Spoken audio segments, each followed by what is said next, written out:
welcome to the Great Detectives of Old Time Radio from Boise, Idaho. This is your host, Adam Graham.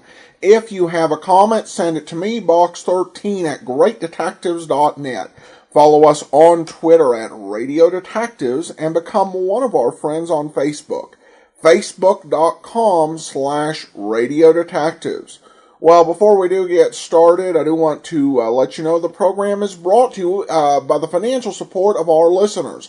And I particularly want to thank Doc, who has increased his pledge to the Master Detective level of $15 or more. Sandra sent in a one-time donation to our P.O. Box, P.O. Box 15913, Boise, Idaho 83715. You can also support the show on a one-time basis at support.greatdetectives.net. Well, now it's time for today's episode of The Adventures of Philip Marlowe. The original air date, September the 1st, 1951, and the title is Nether, Netherland. Most Saturdays at this time, we spend an exciting half hour of adventure and action with America's public hero number one, Hopalong Cassidy. Well, even two-fisted cowboys take summer vacations when they can, and Hoppy is no exception. But Hopalong and Topper will be back with us riding the CBS air trails again 3 weeks from tonight, September 22nd. Get this and get it straight. Crime is a sucker's road, and those who travel it wind up in the gut of the prison of the grave. There's no other end, but they never learn.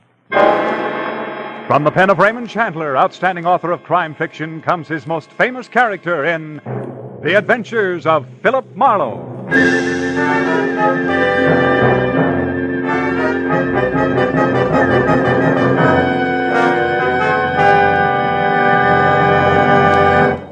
Now, with Gerald Moore starred as Philip Marlowe, we bring you tonight's transcribed story, Nether, Netherland.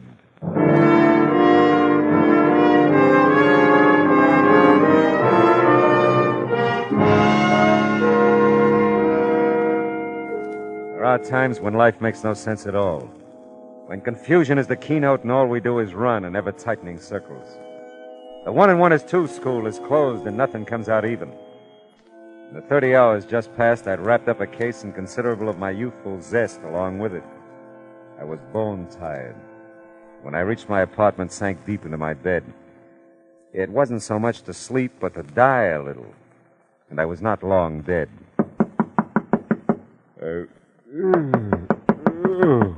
Oh, okay. Where are those slippers? Okay. Who needs more than 15 minutes sleep? Yeah. Yeah. Mr. Marlowe, I've got to see you. It's very important. Yeah, better be. It's awfully late, I know. You're nice to let me in. Did I let you in? Yes. It's now. You're not still asleep, are you? No. No, I don't think so. You see, I always sleep lying down. It's a habit. You must know I wouldn't bother you this way if it weren't that... Well, someone's following me, Mr. Marlowe. Oh? He's been following me for I don't know how long. I'm so frightened. Oh, come on. How about a cup of coffee, huh? Oh, really, Mr. Marlowe, I don't think you're listening to me. I can make it worth your while. I wish you'd wake up. Yeah, well, that's what coffee's for. Come on. You can talk to me while I make it, Now, you were saying someone's following you. A man. Naturally. Who is it? I don't know. Uh-huh. Well, sit down over there at the kitchen table. This won't take long. Thank you. Now, why would anybody be following you? That's the silliest question I've asked in days. But it isn't silly. I've tried to figure it out myself. I haven't done anything. I don't have anything. Yeah. Well, we'll let that go. Look, maybe I ought to know your name, huh? Oh, I'm sorry. I'm Carolyn Shepherd. Don't be sorry. I'm glad you're Carolyn Shepherd. Why? Well, because it beats the heck out of being George Shepherd. Dee Dee said she thought you'd help me. That's why I came. Dee Dee? My roommate, Dee Dee Reynolds. Oh. She doesn't know you or anything. She just said if she were troubled, like I am, she'd get in touch with you. Yeah, well, that's nice of Dee Dee. Does she know somebody's been following you? No, I haven't told anyone. Oh. I don't know her very well. We haven't lived together long. I don't know. I didn't want to frighten her, too. Mm-hmm. So I just told her something that sounded all right. And She said she'd heard about you. Oh, your water's boiling. Hmm? Oh, thanks. Does he ever call you? No, we don't have a phone. Oh. The landlady lives right next to us, the next apartment. We use hers. But he never tries to call me, as far as I know. Well, does he ever come to your door or approach you in any way? Sometimes he gets very close. That is, almost before I know it, there he is. But then I run, and he's never caught up with me yet. Well, he could just be watching you then, huh? Yes, I guess so. But why? I don't know. Maybe we can find out. Did you see him tonight? Yes. He was out in front of the apartment house for a while. I don't think he followed me over here, but he may have. Can you see the street from those windows? Mm-hmm.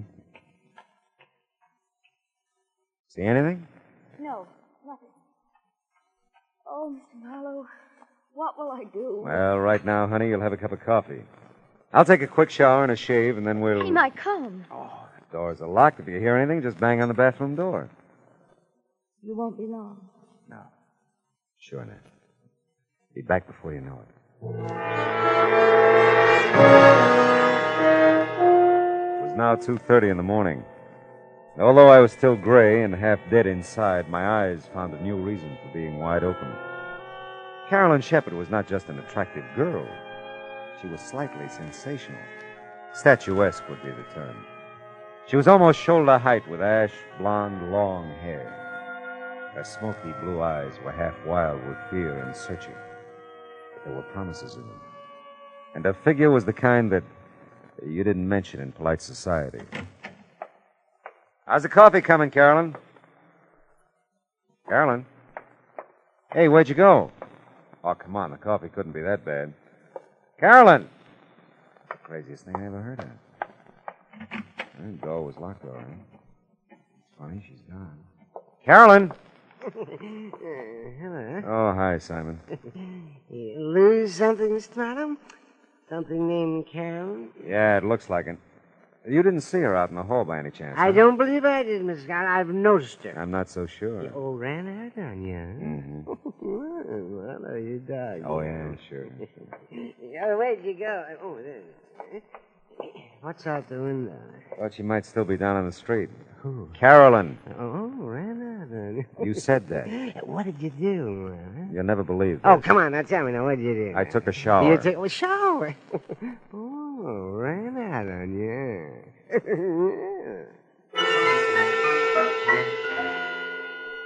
Simon was listening badly, but enjoying a good laugh when I left him.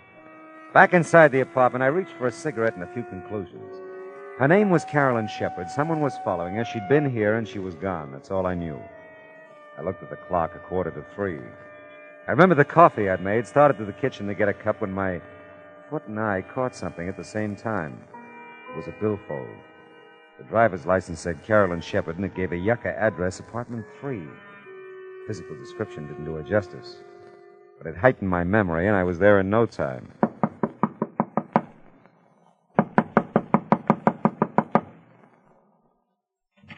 Yes, what is it? I'm looking for Carolyn Shepard. Oh, you were? Well, she isn't here. I don't know her, but I'd like to meet that young woman sometime. It's a pleasure, believe me. Now, look, I'm sorry. You're always sorry. Between the freeway by day and the traffic at this door by night, on account of Carolyn Shepard, body can't get any rest or sleep. I'm really sorry. I know it's late, but Late? you see...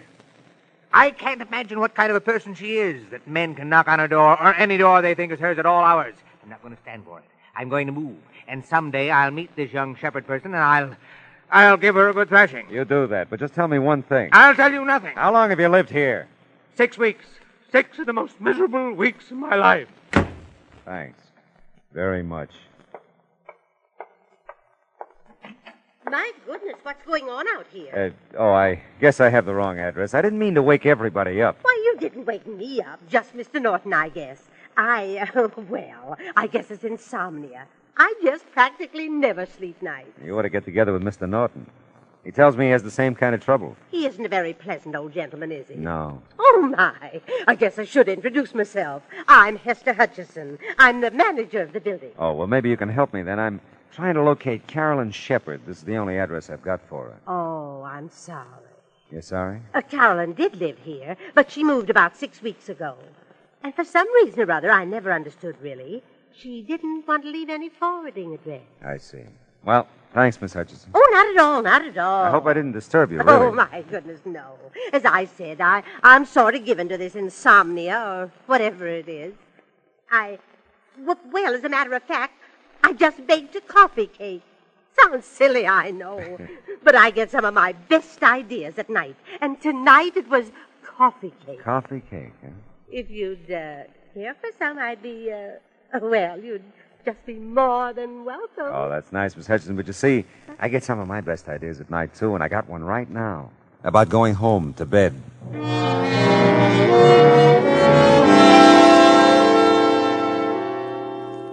I could sleep. I knew I could. I could have been sleeping at least an hour if Carolyn Shepard hadn't decided to come into my life and go out again. Well, I didn't know where else to look for her, so I decided to give my little trundle bed another whirl. I'd gotten about 10 out of the usual 40 winks.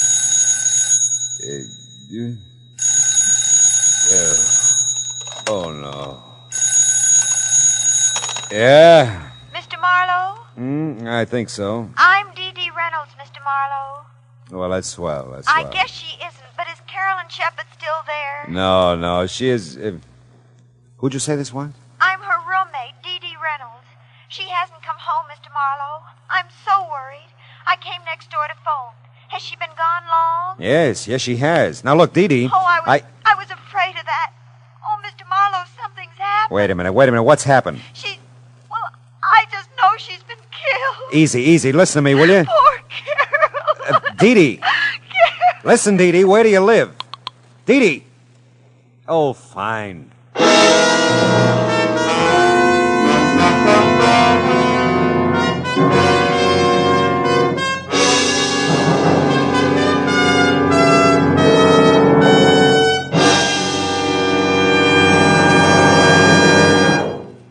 In just a moment, we'll return to the second act of Philip Marlowe.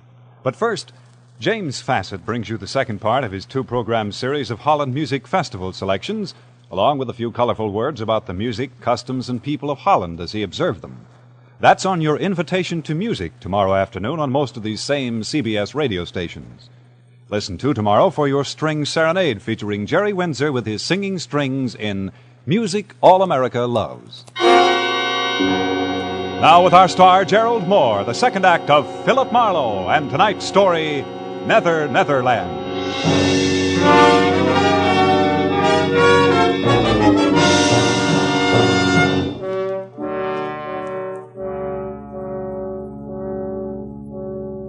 I was wide awake again and furious. Because somewhere in Los Angeles there was another telephone recently put on its cradle. I didn't know where it was or how to make it ring. Somewhere in Los Angeles, too, were a couple of near-hysterical females, neither of whom had any regard for my sleeping habits. Dee Dee had jumped to a conclusion about Carolyn that I wasn't buying, probably because I didn't want to. Well, it was beginning to turn gray outside, and the jarring thump of the paper grazing my door told me a new dawn was with us. You still looking for that girl, Mr. Marlowe? Morning, Simon. You still bouncing off walls? I am confronted with something of a problem, Marlowe. So am I. Someone in the night, mind you, has moved my apartment. No. Yes, I've looked all over the neighborhood, and it is gone. Yeah, well, you just hang on. It'll be back. No, it has to be. It just has to come home to me. Oh, say, did you ever find her, Marlowe? Oh, her. No, never did. Yeah, you were taking a shower then. Yes. Oh, Marlowe, you dog. Fine. You like coffee cake, Simon? Oh, my dear Marlowe, I not only like it, I respect it. And I'd be proud to join you in some of it. I'd just be proud. No, not me, Simon. About 3 blocks from here, over on Yucca. Ask for Hester. I thank you, Marlowe, from my heart of hearts. I thank you. Hail and farewell, Simon. Go. Well, let's see what's in the paper. International situation. Inflation. Holy smoke. Police late last night found an unidentified woman beaten and unconscious in the Beechwood area near the Hollywood Hills. The young woman, tall and blonde, was taken immediately to the police receiving hospital in Hollywood, where her condition is reported as serious.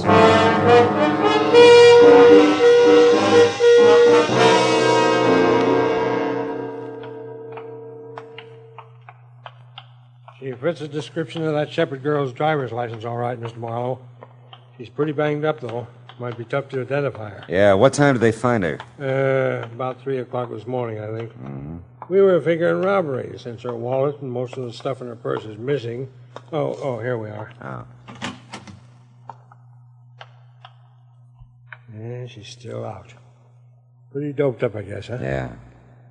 She the one? No. No, she isn't. You sure? Yeah, hair is too blonde. Well, maybe she's had a quick dye job since you saw her last, huh? Very funny. Well, we'd like to wrap this thing up, you know. If you could identify her, we'd be part out of the woods. I'd like to help you out, but she's not Carolyn Shepherd. How about it? Will she live? This one? This one. No, hasn't got a chance.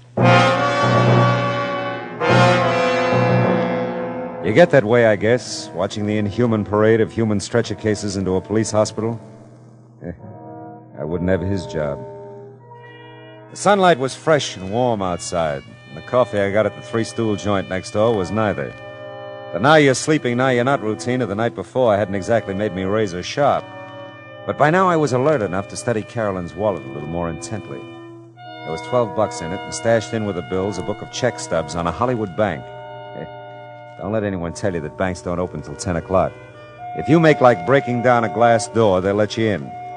And if you've caused them that much trouble, they'll give you the address you ask for and send you on your way in a hurry. I felt better about this address for Carolyn. Dee Dee Reynolds was listed on the card in the mailbox, too. Yes? You must be Dee Dee, and I must be Philip Marlowe. Oh, yes, Mr. Marlowe. Come in. Thanks. I'm just supposing that Carolyn made it home all right. You seem to have a better grip on things than you did a few hours ago. Oh, I have. I don't usually go to pieces that way, but I was terrified, really terrified. She came home shortly after I called you. Sleeping now? No. As a matter of fact, she just stepped next door to use Mrs. Landsberg's phone. She'll be right back, I know. Sit down, won't you? Oh, thanks, I will. I had 3 chairs in my house. 1 for solitude, 2 for friendship, 3 for society. Is that so? Which one am I sitting on now? Oh, you don't know the quote. It's Thoreau. Oh, well, I'm impressed. Yeah. I shouldn't flaunt my knowledge that way. It's just that I've been nervous lately. I always read Thoreau when I'm nervous. Well, aside from Thoreau, how much do you know about Carolyn? Not very much. She doesn't let anyone know very much. Oh? I know she's worried. She watches at the window, and she jumps when there's a knock at the door. She acts like someone's after her all the time. I told her to see you. That's nice. Society is commonly too cheap. We meet at very short intervals, not having had time to acquire any new value for each other. You quote a good deal, don't you? Thoreau reaches me. How about Frank Laszlo? Frank Laszlo? Yeah. No, I don't think so. Is he a well-known writer? I wouldn't know. I thought Carolyn might have mentioned him. No, not that I know of. Of course, we keep pretty much to ourselves. Mm-hmm. Which one of you smokes cigars? What? In the ashtray on that table there. Why, for heaven's sakes. I never even noticed it. That's odd. Of course, I was gone early last evening. Went to the library. Oh. Maybe someone was here to see Carolyn. Yeah, that could be. Well, hello, Mr. Marlowe. I'm so glad to see you. Are you? You don't know how glad. Dee Dee, would you... I promised Mrs. Landsberg I'd water the lawn, for an act anyway. It's the nearest thing I can get to Thoreau's Life in the Woods. I love a broad margin to my life. The swiftest traveler is he that goes afoot. Mr. Marlowe, you do know Thoreau. See you later, Dee Dee. Oh, it's been a pleasure. A real pleasure. She's an amazing girl, isn't she? So are you. You did a great disappearing act last night. I know. I felt so strange there. I knew he was around somewhere, and then I saw him down the street in front of your apartment. I had to run. I went out the back, down the fire escape. But you didn't come home for quite a while. Well, there's an all-night diner over on Franklin. I stayed there a long time. I was so frightened. I still am. It's got to stop, Mr. Marlowe. Whoever he is, he has to leave me alone. Who's Frank Laszlo, Carolyn? Why do you ask? Well, I looked through the check stubs in your wallet. You made weekly payments of $50 to Frank Laszlo for several months, up until 2 weeks ago. Well, he's just a family friend, Mr. Marlowe. He loaned me some money, and I've been paying him back. Yeah, but $50 a week is pretty much and pretty often. Well, I wanted to clear up the debt as soon as I could. I thought you had no family. I haven't. But we've known Mr. Laszlo for years. You see, I inherited a small amount when my father died, just last year. It was tied up for a while, and Mr. Laszlo just helped me over the breach, that's all. Does he live in town? No, he doesn't. If you're thinking he has anything to do with my trouble, Mr. Marlowe, you're very wrong. I wouldn't want him to know about it at all.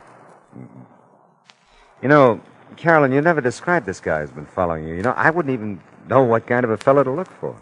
Well, he's short for a man, not quite as tall as I am. And he's muscular looking. I think he's dark, too, although he usually wears a hat and a gray suit. Does he smoke cigars? I've never noticed that he does, no. You don't work anywhere, do you? How can I hold a job in the state I'm in? Oh, no, I just look and wait. What is it? I knew it. He's out there, Mr. Marlowe. Where? He just got in that car, the big convertible at the curb. Okay, honey, come on, let's go.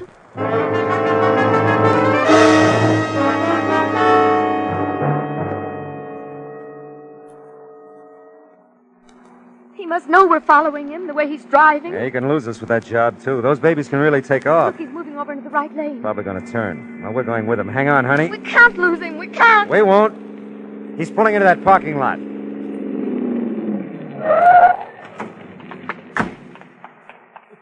Well, sir, we made quite a chase of it, didn't we?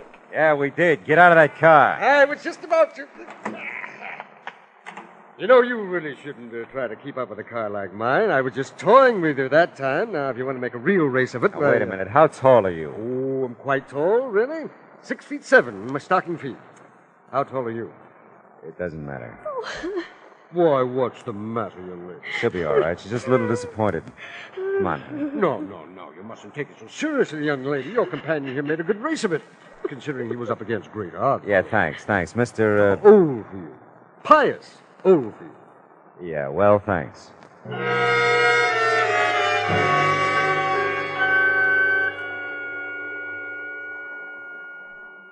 Oh, I don't know how I could have made such a mistake. But he did look like him, Mr. Marlowe. Until he stood up, I really thought... All right, honey, forget it. You're pretty tired and upset, and you're almost home now, huh? I don't want to be alone. He'll come. Don't worry, I'll stick around. Nobody will bother you. He must. I'm so tired. So afraid. Take it easy, honey. We can't strike out all the time. Hey, looks like Dee Dee's made a friend watering the yard. Oh, no. What? Mr. Marlowe, this time I'm sure of it. It's him. I know it is. Cigar and all, huh? Okay, baby, we'll see. Come on. No, I can't. Come on, Carolyn. You gotta get with it, girl.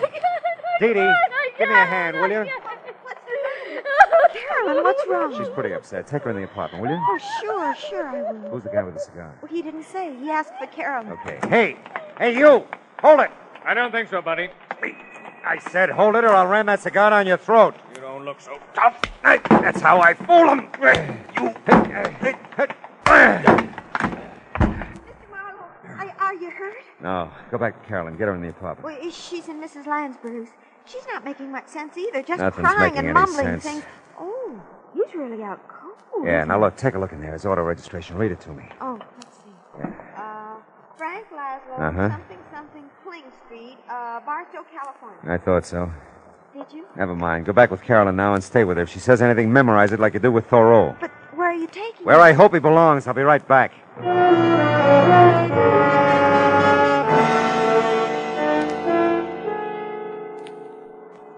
Hey, you keep dropping in like this, and we'll be old friends, Mr. Marlowe. Never mind that. What shape's he in? Looks like a minor concussion. He'll be around in a little while. Who hit him? A very dear friend of mine.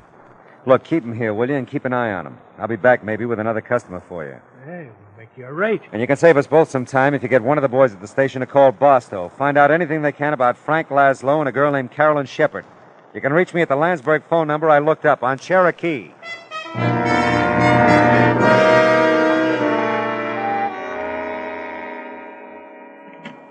Oh, Mr. Marlowe, gee, I'm glad you're back. How's Carolyn? Come in and listen to her. I'm scared to death. Yeah.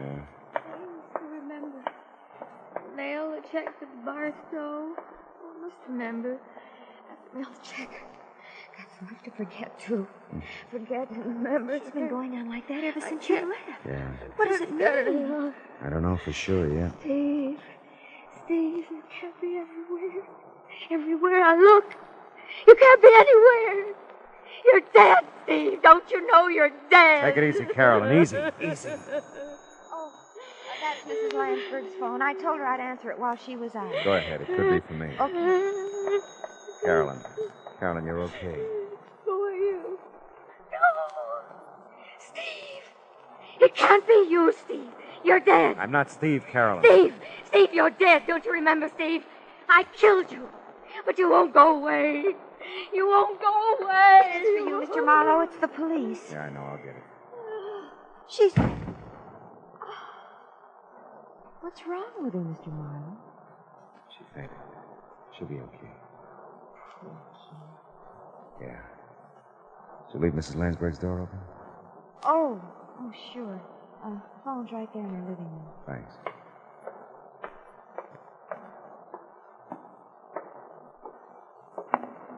Yeah? Hey, Marlowe, that Barstow call was a Lulu. Really? That dame you mentioned, Shepard, she's wanted for murder. Who'd she kill? Her husband, Stephen Shepard, last March. Mm-hmm. What about Laszlo? Well, they're not sure out there.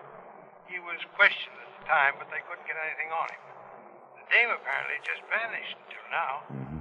Last time they had Laszlo in for questioning a couple of weeks back, he said he didn't know where she was. Must have a real bad memory, huh? You bringing the dame in? Yeah. I'll bring her in. She all beat up, too? I can send the wagon.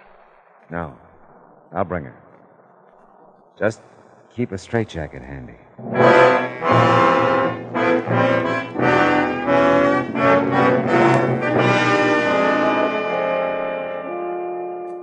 Like I said, there are times when confusion is the keynote. Carolyn Shepard, poor sick kid, kept seeing the man she murdered. Saw him so often she believed it. And Frank Laszlo must have seen things too. Enough to keep Carolyn paying him blackmail ever since she killed her husband. Did you ever stop to think of all the so-called nice, clean, upstanding citizens who carry a moral cesspool behind shining eyes and a sweet smile? Suddenly they make headlines, like Carolyn. What's the line?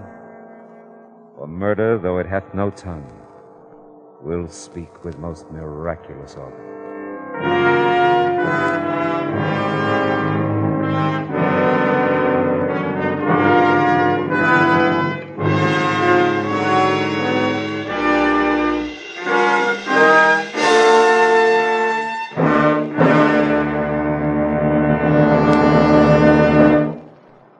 The Adventures of Philip Marlowe, bringing you Raymond Chandler's most famous character, starring Gerald Moore, was produced and transcribed tonight by Cliff Howell and written for radio by Kathleen Height. Featured in the cast were Lorene Tuttle, Verna Felton, Shirley Mitchell, Howard McNear, Ted Osborne, and Cy Kendall. Gerald Moore may currently be seen in the Santana production Sirocco. The special music for Philip Marlowe is composed by Pierre Garrigank and conducted by Wilbur Hatch.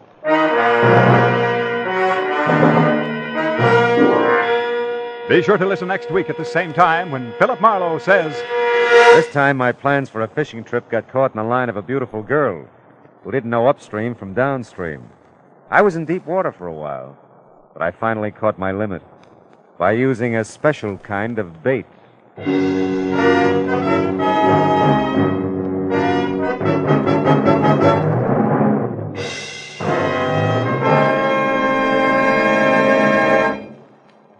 There's a song that goes with this story, friends. The story is, starting tomorrow evening, you'll be able to laugh again at the adorable antics of America's favorite teenager, Corliss Archer.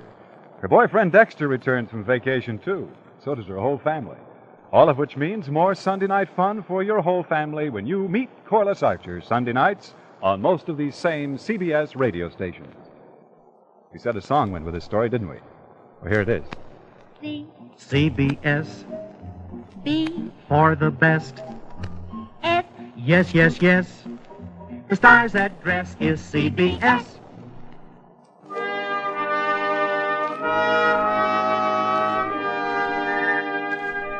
This is Clarence Cassell saying, remember, for the sweetest music this side of heaven, it's Guy Lombardo time, Sunday evenings on the CBS Radio Network.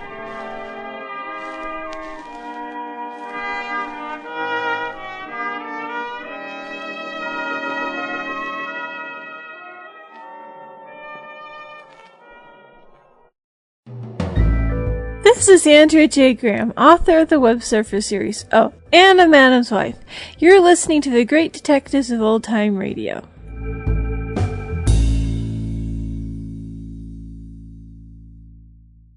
Welcome back. Well, an interesting plot, certainly a good hook. It kind of reminded me more of an episode of Not Beat, as opposed to a lot of the episodes we heard during the main run of Philip Marlowe from 1948 to 50.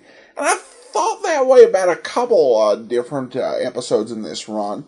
Not to say that's necessarily a bad thing, just a little bit different. And of course, a good performance overall for Lorene Tuttle.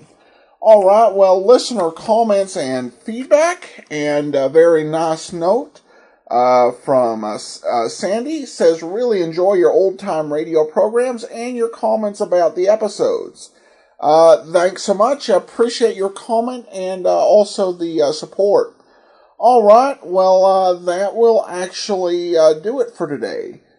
We will be back with you tomorrow with the adventures of Boston Blackie.